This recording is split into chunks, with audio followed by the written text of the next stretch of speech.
Die Bybelse moraal. 1 Tessalonisense 4 verse 3 tot 5 sê, want dit is God se wil dat julle heilig moet leef, dat julle sal weerhou van onsedelikheid, dat elkeen sal weet hoe om sy eie vrou op 'n heilige en eerbare wyse te verkry, nie uit wellustige begeerte soos die heidene wat God nie ken nie.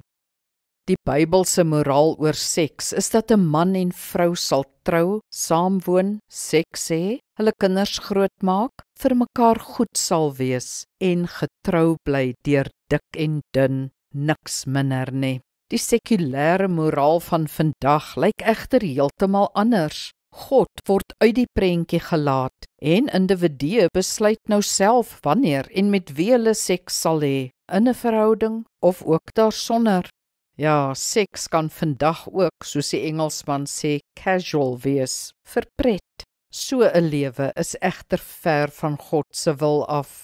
Laat ons prioriteite reg kry. God kom eerste en ons en ons behoeftes tweede. Onthou, seks is meer as net fisiese stimulus en respons. Dit betrek ons hele menswees en het psigiese en geestelike konsekwensies. Dit kan ons vervul of verwoes. Besluit eerder dat jy seks vir die huwelik sal hou. Miljoene doen dit, selfs in ons dag. Kom ons bid saam. Hemelse Vader, die moderne samelewing, kultuur en media maak dit moeilik om by hierdie Bybelse norme te bly. Nogtans wil ek, Here, en kan ek met U hulp. Amen. Die Here seën jou.